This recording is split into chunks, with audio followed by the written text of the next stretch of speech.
வணக்கம். ஃபோஸ்டஸ் எட்கேஸ் வழங்கும் தமிழ்நாடு 360க்கு உங்களை வரவேற்பது நான் சலோமி.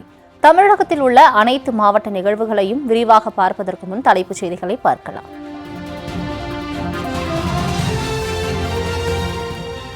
நாகர்கோவில் அருகே அரசு பள்ளியில் 37 லட்சம் ரூபாய் மதிப்பீட்டில் புதிய வகுப்பறைகள். சட்டமன்ற உறுப்பினர் காந்தி புதிய வகுப்பறைகளை திறந்து வைத்தார்.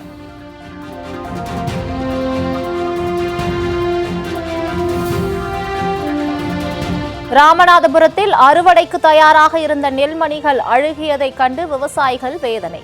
வீணாகி போன பயிர்களை கையில் ஏந்தி பெண்கள் ஒப்பாரி வைத்து போராட்டம்.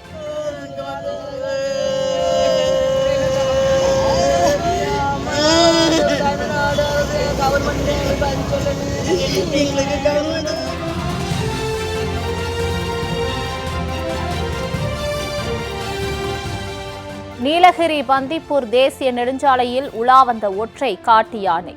லாரிகளை வழிமடக்கி உணவுப் பொருட்களை இழுத்து சேதப்படுத்தியதால் வாகன ஓட்டிகள் அச்சம்.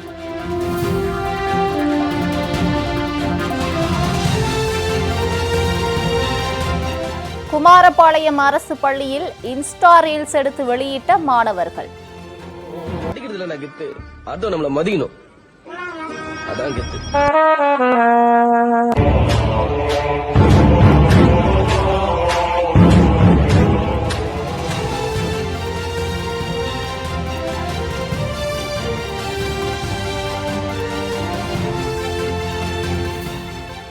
கிருஷ்ணகிரி மாவட்டத்தில் பதநீர் சீசன் தொடங்கியது. பனை மரத்தின் சிறப்புகளை விவரிக்கும் சிறப்பு செய்தி தொகுப்பு.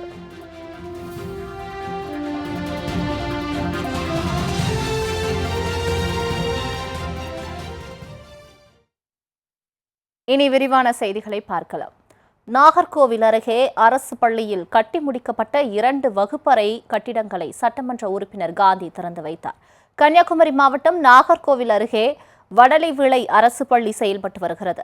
இப்பள்ளியில் போதிய வகுப்பறைகள் இல்லாத நிலையில் நாகர்கோவில் தொகுதி சட்டமன்ற உறுப்பினர் காந்தி தனது சட்டமன்ற உறுப்பினர் நிதியிலிருந்து 37 லட்சம் ரூபாய் ஒதுக்கீடு செய்து 2 புதிய வகுப்பறைகளை கட்ட உத்தரவிட்டிருந்தார். தற்போது கட்டுமான பணிகள் நிறைவடைந்த நிலையில் புதிய வகுப்பறைகள் திறப்பு விழா நடைபெற்றது. இதில் சட்டமன்ற உறுப்பினர் காந்தி பங்கேற்று புதிய கட்டடங்களை திறந்து வைத்தார். இந்நிகழ்ச்சியில் ஆசிரியர் பெருமக்கள், மாணவ மாணவியர் மற்றும் பாஜக நிர்வாகிகள் பங்கேற்றனர்.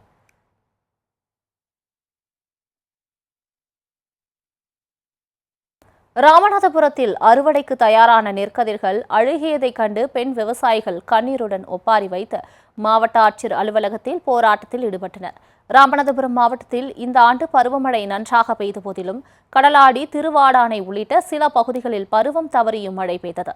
இதனால் நன்கு விளைந்த நெற்பயிர்கள் மழைநீரில் மூழ்கி அறுவடை செய்ய முடியாமல் மீண்டும் வயலிலேயே முளைத்துள்ளன. முத்துக்கள் போல முளைத்திருந்த நெல்மணிகள் அறுவடைக்கு தயாரான நிலையில் அழுகி போனதால் பாதிப்பிற்குள்ளான விவசாயிகள் மனம் நொந்து போனார்கள்.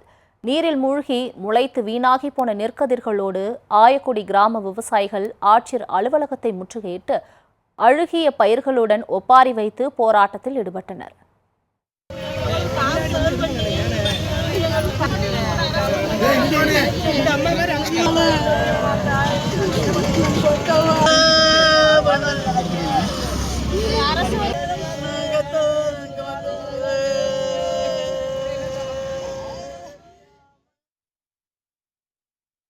கடன் வாங்கி விவசாயம் செய்த நிலையில் செலவு செய்த காசு கூட கைக்கு கிடைக்காது என விவசாயிகள் கவலை தெரிவித்துள்ளனர்.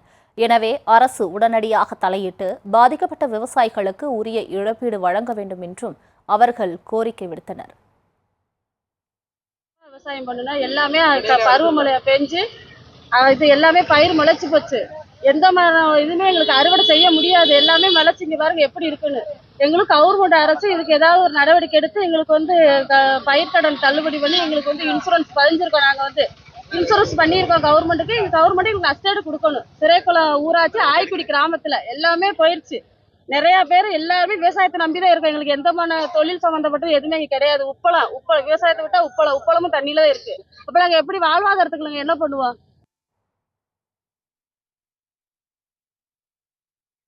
நீலகிரி பந்திப்பூர் தேசிய நெடுஞ்சாலையில் உலா வந்த ஒற்றை காட்டு யானை லாரியில் வந்த உணவுப் பொருட்களை இழுத்து அட்டகாசம் செய்தது. நீலகிரியிலிருந்து மைசூர் செல்லக்கூடிய பந்திப்பூர் தேசிய நெடுஞ்சாலையில் ஒற்றை காட்டு யானை உலா வந்தது. இதனால் வாகன ஓட்டிகள் அச்சமடைந்தனர். காட்டு யானை சரக்கு லாரியில் இருந்த உணவுப் பொருட்களை தும்பிக்கையால் இழுத்து சேதப்படுத்தியதோடு வாகனங்களை ஆக்ரோஷமாக துரத்தியது. இதனால் அச்சமடைந்த வாகன ஓட்டிகள் தலை தெறிக்க ஓட்டம் பிடித்தனர். அப்போது அவ்வழியாக வந்த வனத்துறையினர் ஒலி எழுப்பி யானையை விரட்டும் முயற்சியில் ஈடுபட்டனர். இதனால் அப்பகுதியில் சுமார் 1 மணி நேரத்திற்கு மேலாக போக்குவரத்து பாதிக்கப்பட்டது.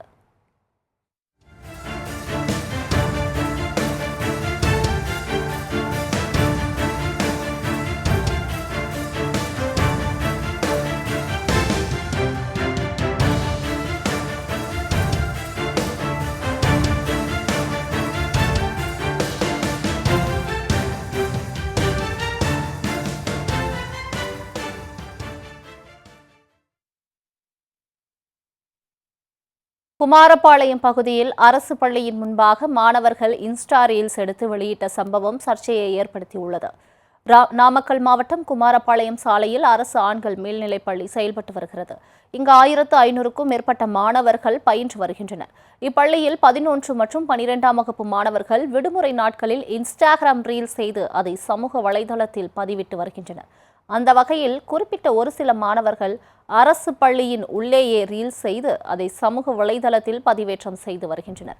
அதிலும் பள்ளி கேட்டை சிறைச்சாலை கேட்டாக பாவித்து சிறையிலிருந்து வெளியே வருவது போல் ரீல்ஸ் செய்து வெளியிட்டுள்ளனர். இந்த வீடியோ சமூக வலைதளங்களில் வைரலாகி வருகிறது. இந்த வீடியோவை கண்ட கல்வியாளர்கள் பலரும் அதிர்ச்சி அடைந்துள்ளனர். பள்ளி கல்வித்துறை உடனடியாக தலையிட்டு இதனை தடுக்க வேண்டும் என்றும் மாணவர்களுக்கு கல்வி அறிவு குறித்த விழிப்புணர்வை ஏற்படுத்த வேண்டும் என்றும் அவர்கள் கோரிக்கை விடுத்துள்ளனர். மணப்பாறையில் நடைபெற்று வரும் சாரண சாரணியர்களின் வைர விழா ஏற்பாடுகள் இறுதிக்கட்டத்தை எட்டியுள்ளது. சாரண சாரணியர் இயக்கம் தோற்றுவிக்கப்பட்டு 75 ஆண்டுகள் முடிவடைவதையொட்டி அதன் வைரவிழா தேசிய திரளணியாகவும் முத்தமிழ் அறிஞர் கலைஞரின் நூற்றாண்டு நினைவு பெருந்திரளணி விழாவாகவும் கொண்டாட திட்டமிடப்பட்டுள்ளது. இந்த விழா திருச்சி மாவட்டம் மணப்பாறை சிப்காட் வளாகத்தில் 28ஆம் தேதி முதல் பிப்ரவரி 3ஆம் தேதி வரை நடைபெறவுள்ளது. இந்த விழாவில் இந்தியாவின் அனைத்து மாநிலங்களைச் சேர்ந்த சாரண சாரணியரும் 7 நாட்கள் தங்க உள்ள நிலையில் அதற்கான பிரம்மாண்ட ஏற்பாடு பணிகள் இறுதிக்கட்டத்தை நெருங்கியுள்ளது. 2500க்கும் மேற்பட்ட கூடாரங்கள் அமைக்கப்பட்டுள்ளன. மேலும் மருத்துவம், உணவு, கழிப்பிடம் உள்ளிட்ட அடிப்படை வசதிகள் அனைத்தும் ஏற்பாடு செய்யப்பட்டுள்ளது. நுழைவாயில் திருச்சி மலைக்கோட்டை உச்சிப்பிள்ளையார் கோவில் வடிவில் தமிழக அரசின் லட்சணை என அழகுடன் கண்கவரும் வகையில் அமைக்கப்பட்டுள்ளது. அத்துடன் தமிழ்நாட்டின் பண்பாடு மற்றும் கலாச்சாரத்தை விளக்கும் வகையில் கற்காலம் தொடங்கி தற்காலம் வரையிலான வசிப்பிடங்கள், பொருட்கள், கருவிகள், ஆயுதங்கள், நாணயங்கள் காட்சிப்படுத்தப்பட்டுள்ளன. விழாவிற்கான ஏற்பாடுகளை அனைத்து துறை அதிகாரிகளும் தீவிரமாக மேற்கொண்டு வருகின்றனர். பழனி முருகன் கோவில் தைப்பூச திருவிழாவிற்கான தேர் வெள்ளோட்டத்தை அமைச்சர் சேகர்பாபு தொடங்கி வைத்தார். திண்டுக்கல் மாவட்டம் பழனி முருகன் கோவிலில் ஆண்டுதோறும் தைப்பூச திருவிழா சிறப்பாக கொண்டாடப்பட்டு வருகிறது. விழாவின் முக்கிய நிகழ்வான தேரோட்டத்திற்கு பல ஆண்டுகளாக பயன்படுத்தப்பட்டு வந்த தேர் பழுது அடைந்ததால் 47 லட்சம் ரூபாய் செலவில் புதிய தேர் செய்யப்பட்டது. 39 அடி உயரத்தில் 30 டன் எடையுடன் அமைக்கப்பட்ட புதிய தேருக்கு குடமுழுக்கு நடத்தப்பட்டது. தொடர்ந்து தேர் வெள்ளோட்டம் நடைபெற்றது. பழனி பெரியநாயகி அம்மன் கோவில் உள்ள 4 ரத வீதிகளில் நடந்த தேர் வெள்ளோட்டத்தில் அமைச்சர்கள் சேகர்பாபு, சக்கரபாணி ஆகியோர் பங்கேற்று தேரை வடம் பிடித்து வெள்ளோட்டத்தை தொடங்கி வைத்தனர். இதில் நாடாளுமன்ற உறுப்பினர் சச்சிதானந்தம், மாவட்ட ஆட்சியர் பூங்கொடி, காவல்துறை கண்காணிப்பாளர் பிரதீப் மற்றும் கோவில் நிர்வாகிகள் உட்பட பலரும் பங்கேற்றனர்.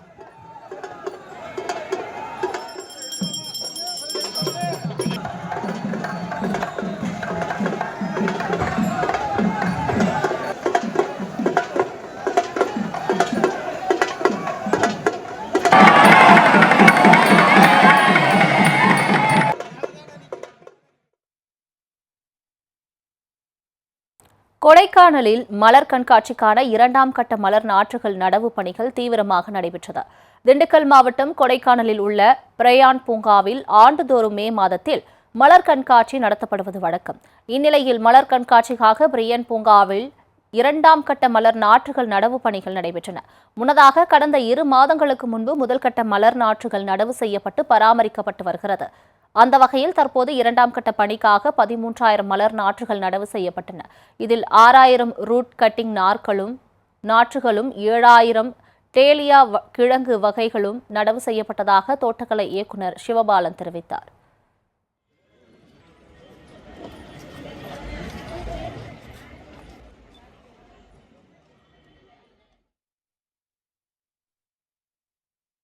நெல்லையில் நடைபெற்ற குடியரசு தின விழாவில் 80 வயது மூதாட்டி பாரதியார் பாடலை பாடி அனைவரையும் நிகழ்ச்சியில் ஆழ்த்திய வீடியோ இணையத்தில் வைரலாகி வருகிறது.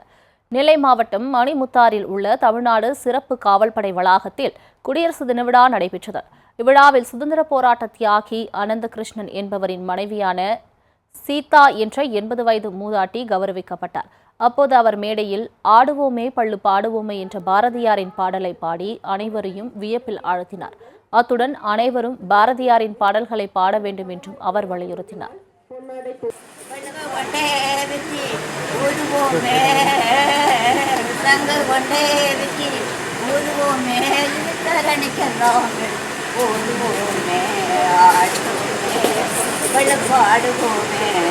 ஆனந்த சுதந்திரம் அடைந்து விட்டோம்.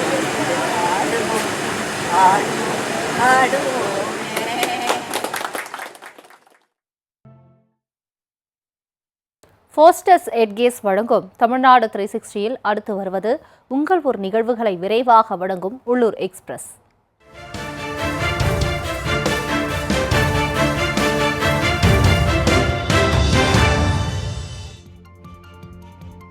தூத்துக்குடி அருகே மீன் கழிவு ஆலை நிறுவனங்களை அகற்ற நடவடிக்கை எடுக்காத தமிழக அரசை கண்டித்து பொதுமக்கள் வீடுகளில் கருப்பு கொடி ஏற்றி போராட்டத்தில் ஈடுபட்டனர்.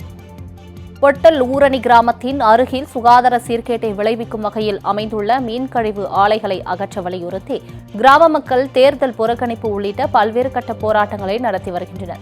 ஆனால் எந்த நடவடிக்கையும் எடுக்காத மாவட்ட நிர்வாகத்தையும் தமிழக அரசையும் கண்டித்து இன்று தங்கள் வீடுகளில் கருப்பு கொடி ஏற்றி எதிர்ப்பை தெரிவித்தனர்.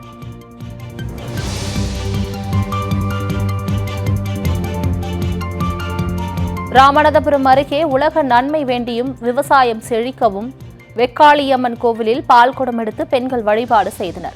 இதில் ஏராளமான பெண்கள் வேண்டுதல் செய்து அம்மனுக்கு விரதம் இருந்து வருகின்றனர். பின்னர் விரதம் இருந்த பெண்கள் பால் குடம் எடுத்து ஊர்வலமாக வந்தனர். இதனைத் தொடர்ந்து பக்தர்கள் கொண்டு வந்த பாலை கொண்டு அம்மனுக்கு பால் அபிஷேகம் செய்யப்பட்டது. பின்னர் அனைவருக்கும் அறுசுவை அன்னதானம் வழங்கப்பட்டது.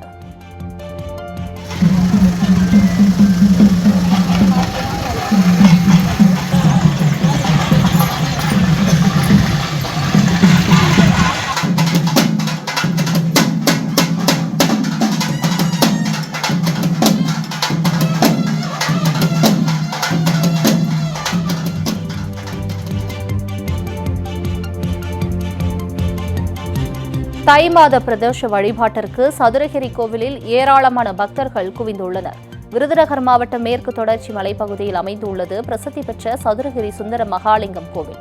இங்கு மாதந்தோறும் பிரதோஷம், அமாவாசை, பௌர்ணமி உள்ளிட்ட விசேஷ நாட்களில் 8 நாட்கள் மட்டுமே பக்தர் கோவிலுக்கு செல்ல அனுமதி வழங்கப்பட்டு வருகிறது.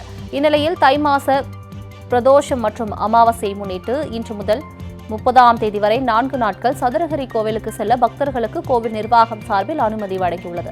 இதனால் அங்கு பக்தர்கள் கூட்டம் நிறைந்து காணப்படுகிறது.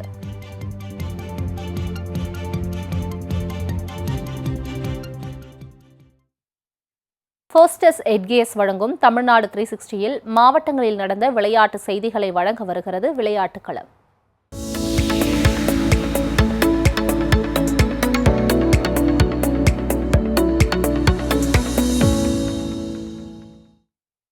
சாலை பாதுகாப்பை வலியுறுத்தி நாமக்கல் அருகே விழிப்புணர்வு மாரத்தான் போட்டி நடைபெற்றது. நாமக்கல் மாவட்டம் ராசிபுரம் அருகே தனியார் பள்ளி சார்பில் சாலை விபத்துகளை தவிர்க்கும் விதமாக விழிப்புணர்வு மாரத்தான் போட்டி நடத்தப்பட்டது. சேந்தமங்கலம் பிரிவு சாலையில் தொடங்கிய இப்போட்டி ஆத்தூர் சாலை, புதிய பேருந்து நிலையம், கடைவீதி உள்ளிட்ட சாலைகள் வழியாக சென்று தனியார் பள்ளியில் நிறைவடைந்தது. நாமக்கல் மாவட்டத்தின் பல்வேறு பகுதிகளைச் சேர்ந்த 500க்கும் மேற்பட்ட மாணவ மாணவியர் விழிப்புணர்வு மாரத்தானில் கலந்து கொண்டனர். இதனைத் தொடர்ந்து வெற்றி பெற்ற மாணவ மாணவியருக்கு பரிசுத் தொகைகளும் சான்றிதழ்களும் வழங்கப்பட்டன.